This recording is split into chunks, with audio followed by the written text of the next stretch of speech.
हमनी के संस्कृति, हमनी के संस्कार सदा रहे हमनी के साथ। भारत के महान ग्रंथ और काव्य सब के संपूर्ण संकलन सब्सक्राइब करें तिलक।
प्रद्युम्न,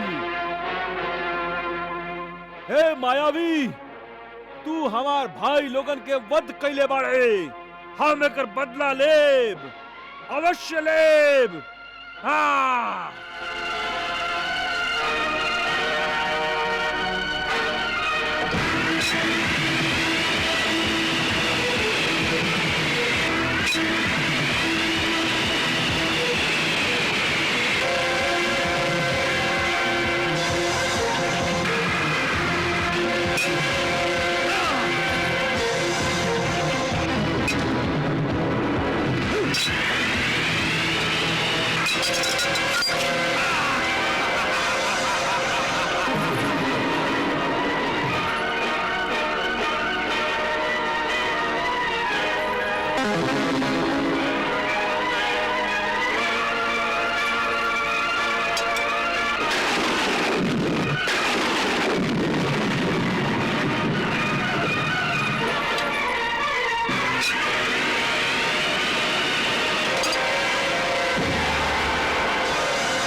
प्रद्युम्न मर गईल, प्रद्युम्न मर गईल। हम ओकरा के नष्ट कर दिहली।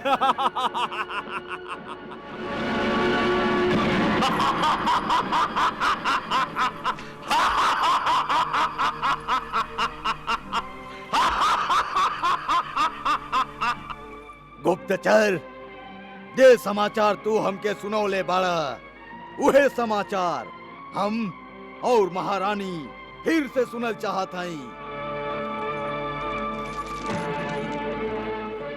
असुरेश्वर, यवराज कुंभकेतु अपन शौर्य के प्रदर्शन करत प्रद्युम्न के वध कर दिलन। सुन लेहलू महारानी।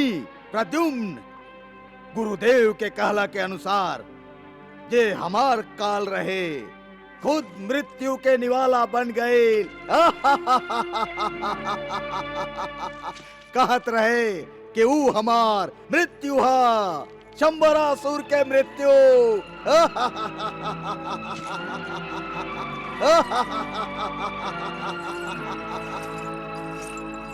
गुप्तचर, का तू अपन आँख से प्रद्युम्न के अपन प्राण त्यागत देखले बाड़ा? हाँ महारानी, युवराज कुंभकेतु जे शक्ति प्रकट कले रहन, ओह शक्ति पर प्रतिबंध लगावे में प्रद्युम्न असमर्थ रहलन और ओही शक्ति से ही प्रद्युम्न के प्राण चल गए। वाह गुप्तचर, वाह गुप्तचर, तू जे शुभ समाचार हमके सुनौले बाड़ा, ओ से हम बहुत प्रसन्न हैं। इला उपहार।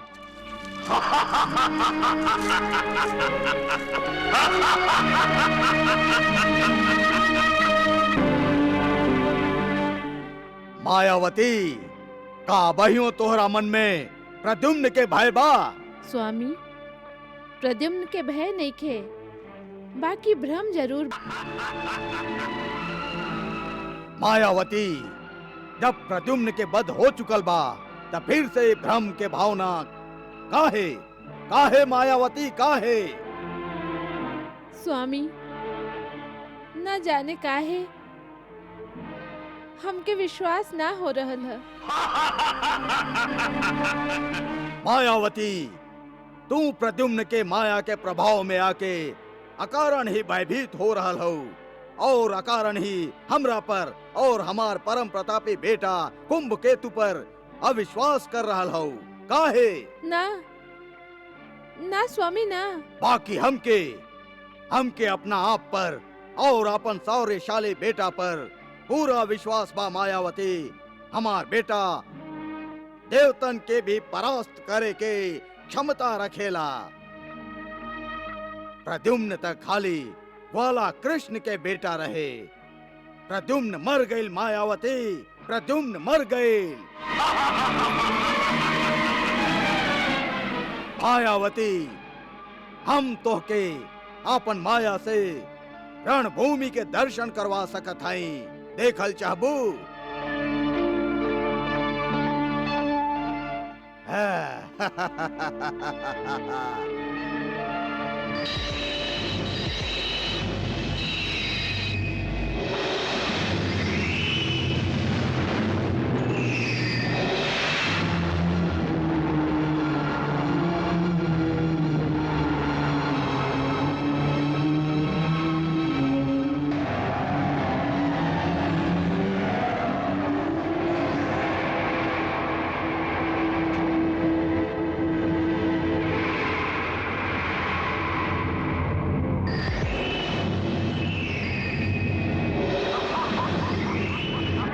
देख लिहलू मायावती, प्रद्युम्न मर गईल मायावती, प्रद्युम्न मर गईल।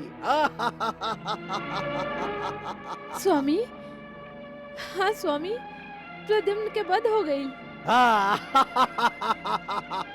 प्रणाम सुरेश्वर। का समाचार बा प्रतिहारी? परम प्रतापी शौर्यशाली युवराज कुंभकेतु प्रद्युम्न के वध करके राजमहल की तरफ आ रहल बाड़न।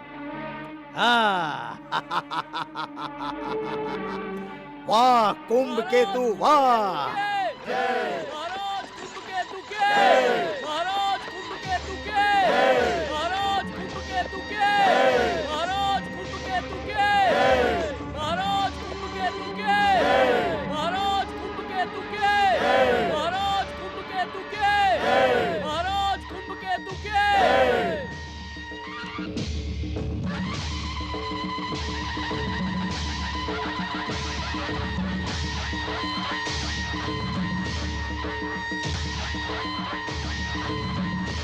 पिताजी। आओ बेटा कुंभ केतु आओ। प्रणाम पिताजी। विजयी होखा, विजयी होखा। प्रणाम माई। आयुष्मान होखा बेटा।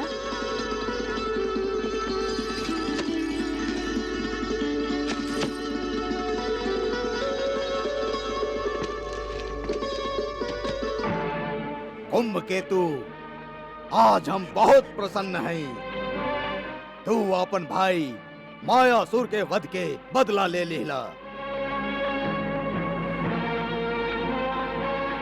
कृष्ण हमारे एगो बेटा के वध कैले रहल, हम ओकर एगो बेटा के नष्ट कर दिले हैं। ई सब तो आपके आशीर्वाद से संभव है पिताजी। हाँ, कुंभ केतु अब हम जल्दिए द्वारिका पर आक्रमण करब, काहे कि अब ही हमार सबसे बड़ शत्रु जियत बा। जवन ग्वाला कृष्ण तुहार बड़ भाई मायासुर के वध कैले रहल, ओह कृष्ण के वध करे खातिर हम उत्सुक हैं। कृष्ण के बेटा के वध करके जवन काम के आरंभ तू कैले बाड़ा, वही काम के समाप्ति अब हम करब। हम कृष्ण के वध करके।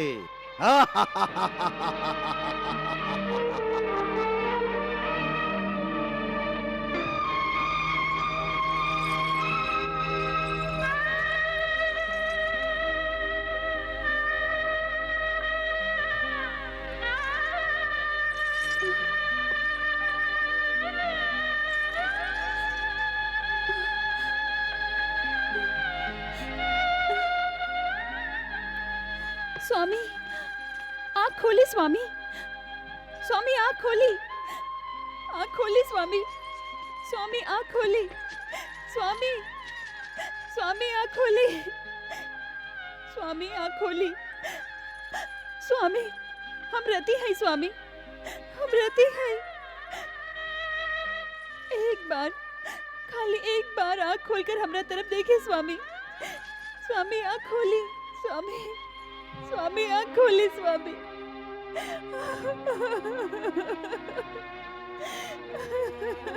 स्वामी आँख खोली।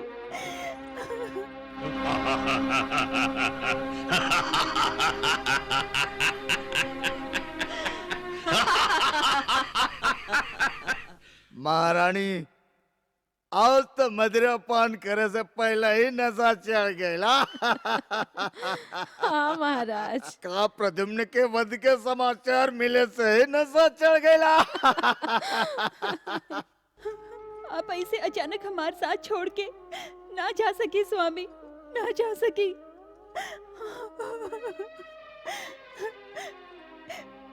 इतना लंबा युग के बाद हम दोनों के मिलन भइल। ई मिलन का फिर से बिछड़े खातिर रहे ना स्वामी ना। अब हमरा से ई वियोग साहत नहीं खे, नहीं खे साहत, नहीं खे साहत, नहीं के साथ स्वामी। हे महादेव, हे शिव शंकर, आप वरदान दे ले रही कि कामदेव के प्रद्युम्न के रूप में नया देह मिली। अब ए मरल शरीर के लेके हम कहाँ करी महादेव।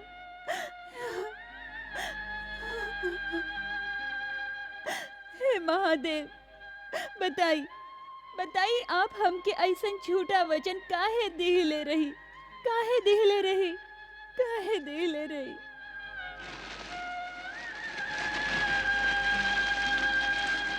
स्वामी आज हम धन्य हो गईली। आप प्रद्युम्न के वध कर दिहली। ई सुन के हमार मन मोर जैसन नाचे लागल बा।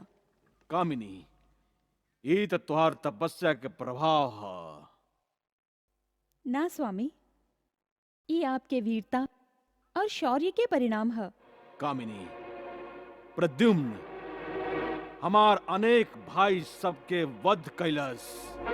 वो हमार प्रतापी सेना नायकन के प्राण हर लेहलस। वो दुष्ट हमार साम्राज्य नष्ट कल चाहत रहे। हमार साम्राज्य। बाकी खुद ही नष्ट हो गई ना? हाँ कामिनी, हाँ। स्वामी जे आपके नष्ट करे आई, वो खुद ही नष्ट हो जाई।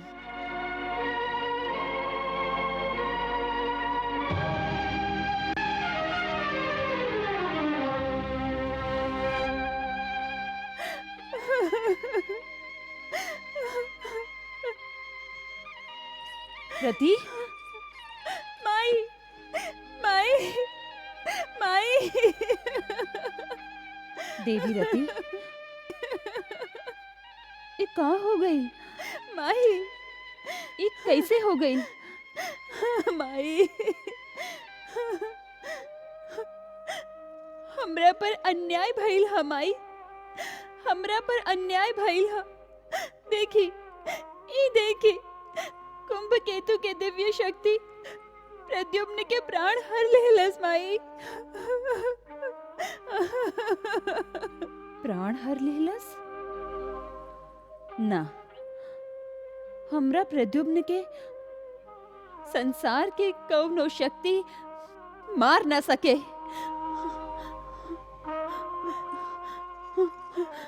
प्रद्युम्न, प्रद्युम्न उठा। प्रद्युम्न, तुहार माई तो के बुलावत है। प्रद्युम्न उठा। अरे, इहो शिष्टाचार भुला गईला कि माई के आवे पर बेटा खड़ा हो जाला।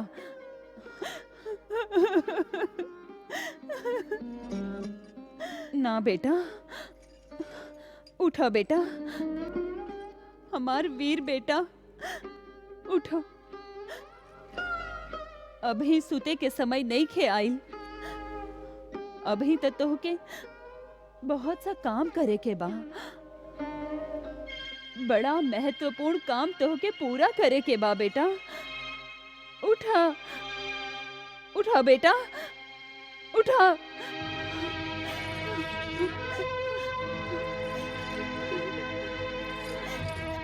यह संदेशा देके आप नारद के हमरा लगे भेज ले रही कि यहाँ के अब त्रिलोक के कल्याण करे के बा। यहाँ के जाए द।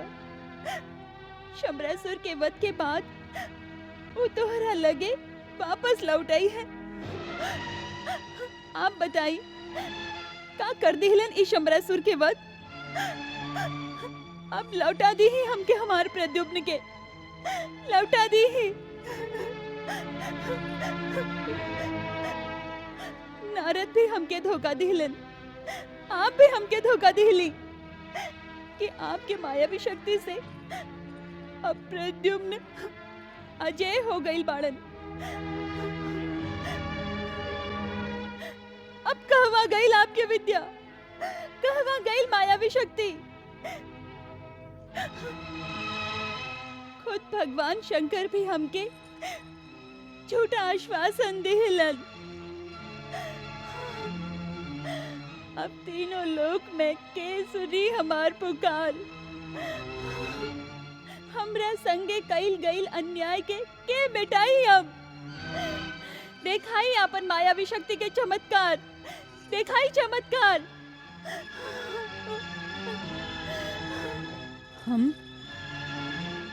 हम आपन सगरे शक्ति के कवच बना के जेह के प्रद्युम्न के चारों ओर सुरक्षा के कवच बना दिले रही।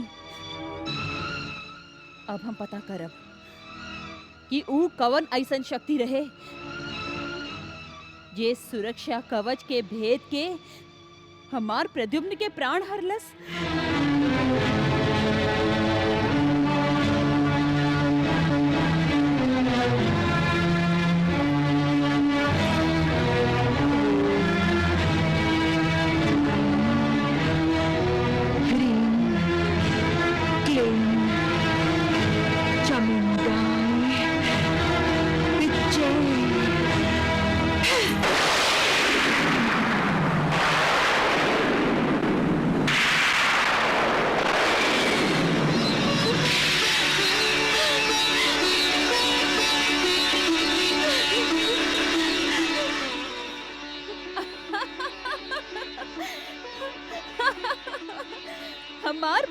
जीवित बा। हमार प्रद्युम्न जीवित बा। वो मरल लईके, वो मरल लईके। वो तो खाली खाली अचेत रहे। ई तो गंधर्व देवता के शक्ति रहे।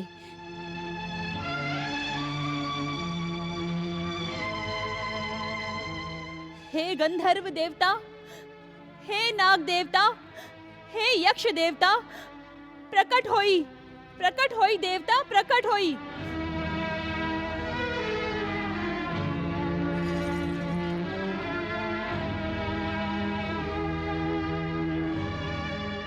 हे यक्ष देवता, हे गंधर्व देवता, हे नाग देवता, रक्षा करी देव, रक्षा करी। हमार बेटा के प्राण संकट में बा, रक्षा करी।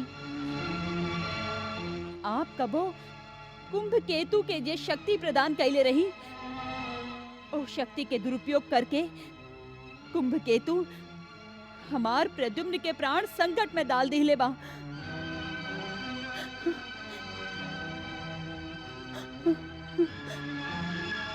हमार सुरक्षा के कवच ज्यादा समय तक ओह शक्ति के प्रहार के रोक ना पाई। आप आपन शक्ति के प्रभाव के निष्फल करी प्रभु, आपन वचन निभाई। हमार प्रद्युम्न के रक्षा करी, हमार प्रद्युम्न के रक्षा करी प्रभु। आपन वचन निभाई प्रभु, आपन वचन निभाई। भानामती, तू एकदम चिंता मत कर। तीनों लोग के कल्याण खातिर प्रद्युम्न के जीवित रहल जरूरी बा। यही से हम अपन शक्ति के प्रभाव के विफल कर देव।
भानामती, हम कुंभ केतु के शक्ति के प्रभाव नष्ट कर देली। भानामती, तू एकदम चिंता मत कर।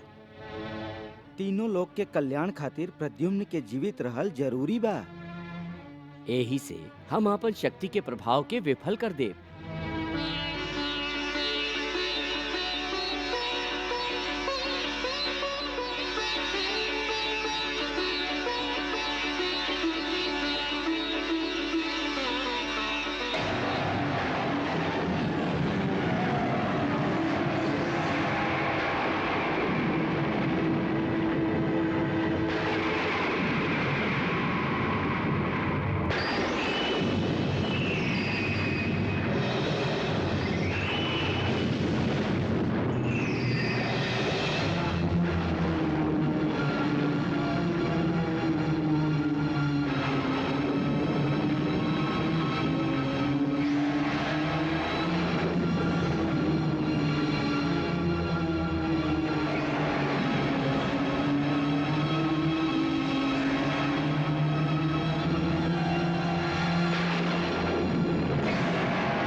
भानुमति, हम कुंभकेतु के शक्ति के प्रभाव नष्ट कर दिली।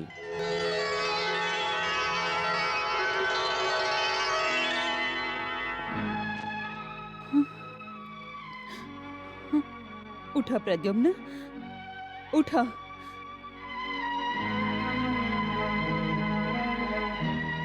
उठा।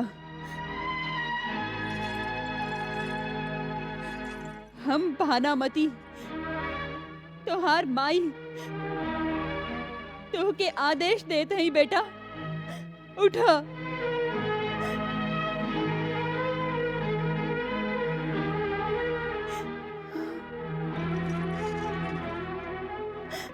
तो के हमार ममता के सौगंध है बेटा, उठा।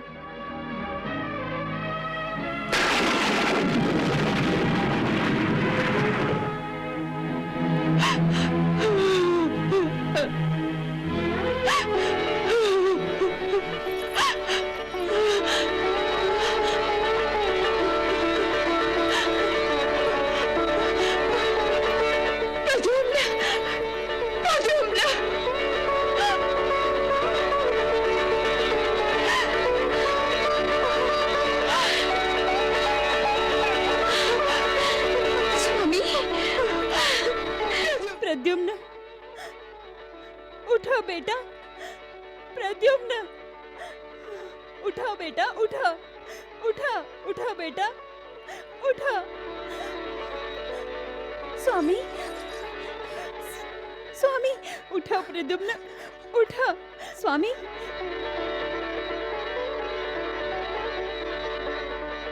उठा प्रद्युम्न, उठा प्रद्युम्न। हमार लाल प्रद्युम्न, स्वामी, हमार लाल, हमार लाल प्रद्युम्न। स्वामी,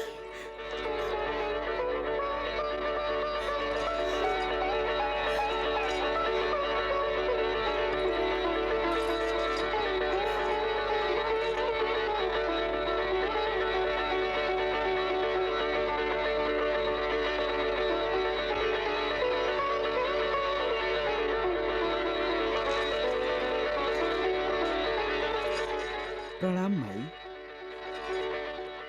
आयुष्मान होकर, आयुष्मान होकर।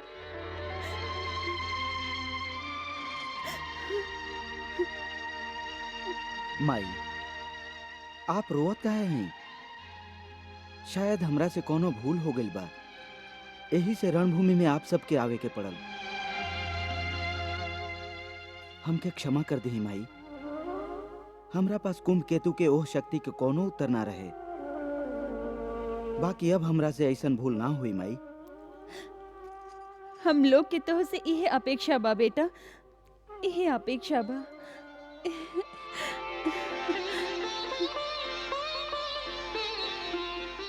देवी रति, स्वामी, स्वामी, हम बहुत खुश हैं स्वामी, हम बहुत खुश हैं स्वामी, हम बहुत प्रसन्न हैं स्वामी, हम बहुत प्रसन्न हैं स्वामी, बहुत प्रसन्न हैं।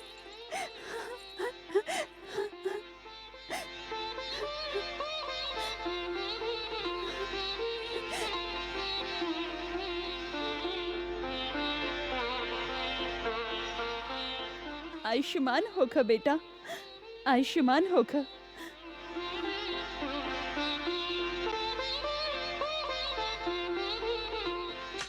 नारायण नारायण।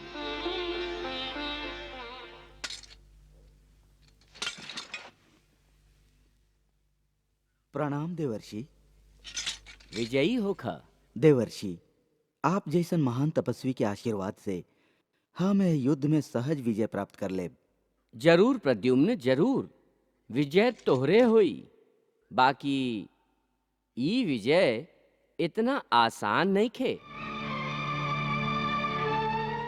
बाकी काहे देवर्षि? तू देखला ना, तोहार अस्त्र और शस्त्र के कुंभकेतु पर कौनो प्रभाव ना पड़त रहे। एह अचूक हथियारन के वार से भी कुंभकेतु के शरीर पर कौनो खरोच तक ना आयल। हाँ देवर्षि, युद्ध भूमि में हमके ऐसा लागत रहे जैसे ओकरा पर अस्त्र शस्त्र के ना फूल के वर्षा होखत होके। नारायण नारायण। तबो तू आसान विजय प्राप्त करे के बात करत बड़ा। तो आप ही बताएं मुनिवर, ओ दुष्ट के हम कैसे नष्ट करी? प्रद्युम्न, जब तक तू कुंभ केतु के कक्ष में जरे वाला ओ यज्ञ कुंड के अग्नि के बुता ना देबा, तब तक तू कुंभ केतु के वध ना कर सकबा। और जब तक कुंभ केतु जीवित बा, शंबरासुर के वध असंभव बा। नारायण नारायण। हम कुछ समझ ली ना देवर्षि। कुंभ केतु के वध से ओ यज्ञ कुंड के का संबंध बा? कुंभ केतु के पत्नी कामनी के साक्षात यम देवता से ई वरदान प्राप्त भइल बा कि जब तक यज्ञ कुंड में अग्नि जरत रही, केहू कुंभ केतु के वध ना कर सकी। नारायण नारायण। एकर माने त ई भइल कि कुंभ केतु से युद्ध करे से पहले हमके वो यज्ञ कुंड और ओकर अग्नि के नष्ट करे के हुई। नारायण नारायण।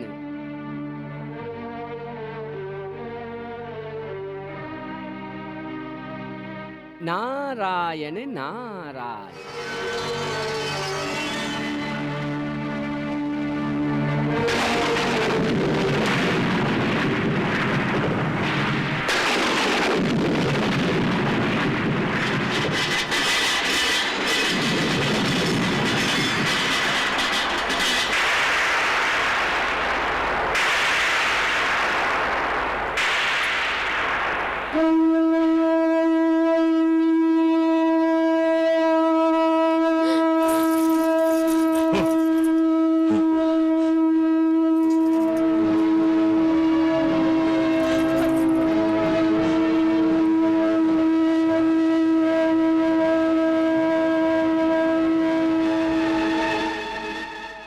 स्वामी, ये शंख के ध्वनि सुनत है ना? हाँ, कहीं प्रद्युम्न था? हमके भी ये शंका हो रहा बा। बाकी स्वामी, वो जीवित कैसे हो गई?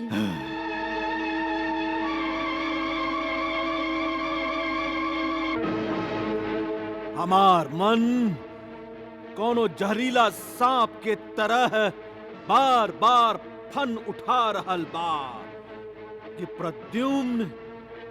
प्रद्युम्न जीवित कैसे रह गईल, जीवित कैसे रह गईल। अब का हुई स्वामी?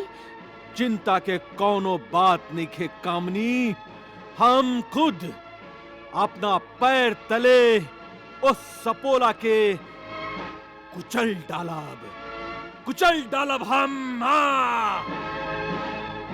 हाँ।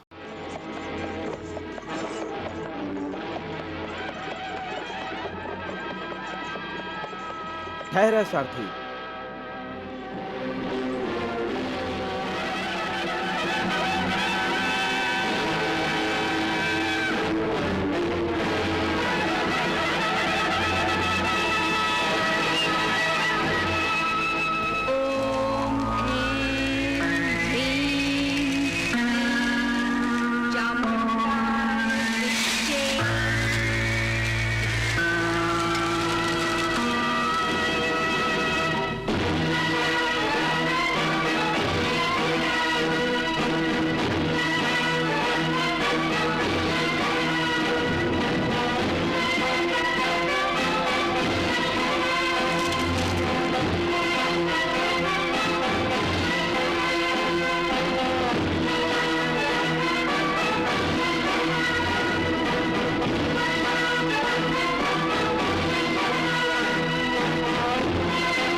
कुंभ केतु, ऐसे चकित होके हमके का देखत बड़ा? हम जीवित हई और तोरा सामने हई। काहे विश्वास नहीं के होत ना? ताव हमके छू के देखला। हम कोनो माया ना, स्वयं मायापति हई। अच्छा भइल तू मरले ना। हम तुहार बड़ा सीधा और सरल मृत्यु के चेष्टा कैले रही, बाकी अब बहुत कठिन से कठिन मृत्यु देव। हमार जितना भाई सबके तू मौत के घाट उतार देले बाड़े, और सबके मृत्यु के पीड़ा तोरा एक मृत्यु में भर देव। हमरा हाथे तड़प तड़प के मरबे तू। मूर्ख बाप के मूर्ख बेटा। हाँ। यदि खाली जीव के कहला से केहू के मृत्यु आई तई सगरे संसार मरघट बन जाई, कोनो प्राणी जीवित ही ना रही। हर केहू एक दूसरा के हत्या खाली सोच के बाण से ही कर चुकल हुई। ठीक बा, यदि हमरे कोनो बाण पर तोहार नाम लिखल बा तो ऊ तोहरे हिस्सा में आई। हमहू तो देखी कि तू ओकर स्वागत कैसे करत बाड़े, अपना सीना से लगावत बाड़े या अपना दिल में बिठावत बाड़े।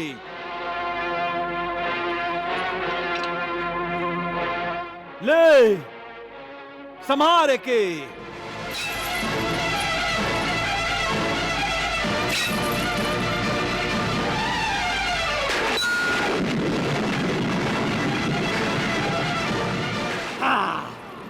प्रद्युम्न। कुंभ केतु, अब तोहार तुणीर में ऐसा कोनो तीर निखे जे हमार हृदय के चीर सके।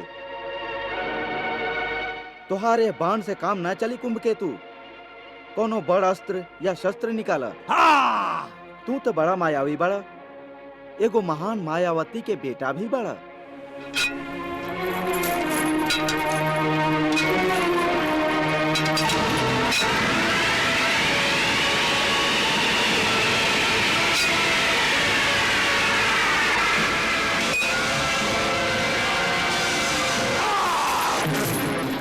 प्रभु, प्रद्युम्न के युद्ध नीति हमरा समझ में ना आई। देव ऋषि उनका के स्पष्ट शब्द में समझा दिले रहन कि जब तक वो कामनी के कक्ष के यज्ञ कुंड के नष्ट नहीं खे कर दे तब तक वो कुंभ केतु के वध ना कर सकस। बाकी ई देखी वो तो कुंभ केतु के साथे युद्ध कर रहल बा।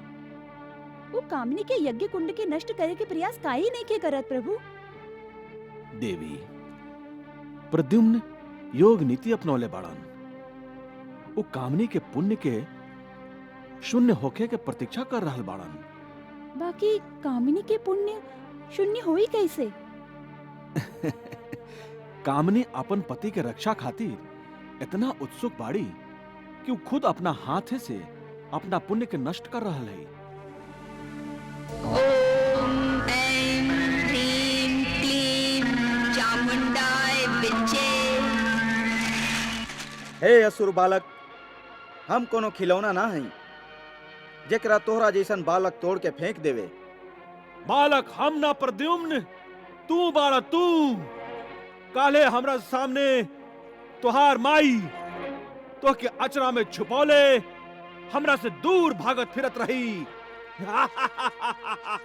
और तू उहे कायर बाड़ा कुंभ केतु जे एगो दूध पियत बच्चा पर तलवार उठावे के साहस केले रहे। ओकर बेसहारा माई के भागल भागल फेरे पर विवश कर दिले रहे। कुंभ केतु, तू उहे कायर बाड़ा। अच्छा भइल तू हमके याद दिया दिला। हम तोहसे अपन माई के वो कष्ट के बदला जरूर लेब जे उ तोहरा हाथे उठौले रहली।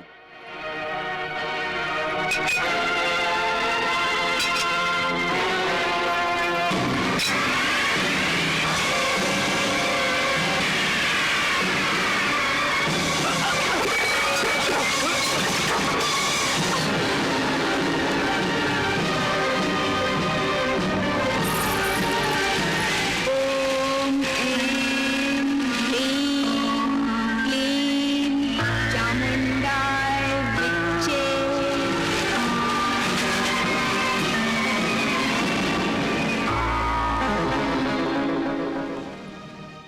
का आज्ञा बा स्वामिनी?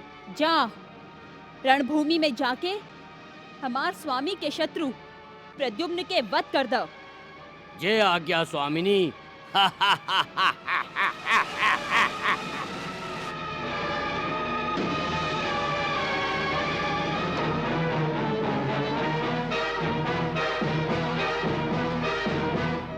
युवराज, अपने आप के संभाली युवराज।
आज तक कामिनी आसुरी वृत्ति के प्रयोग ना कले रही, बाकी आज वो कुंभ केतु के रक्षा खातिर आसुरी प्रयोग कर रहा है।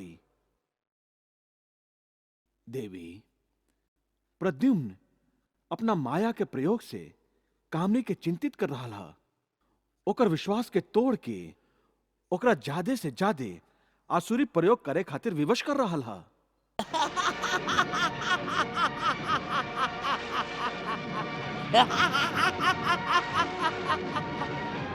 का आज्ञा बा स्वामिनी? कृत्या, जल्दी जा और ओ घमंडी प्रद्युम्न के विनाश कर द। जे आज्ञा स्वामिनी।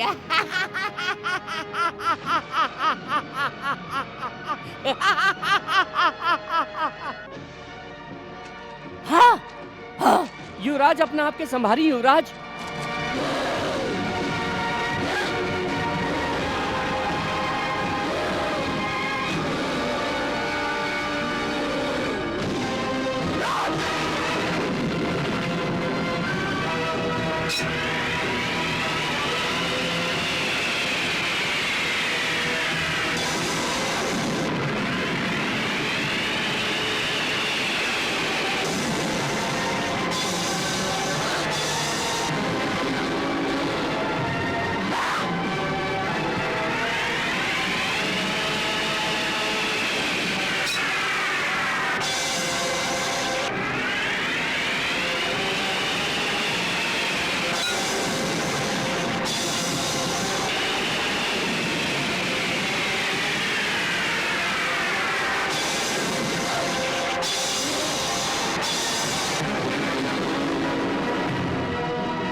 असुरेश्वर।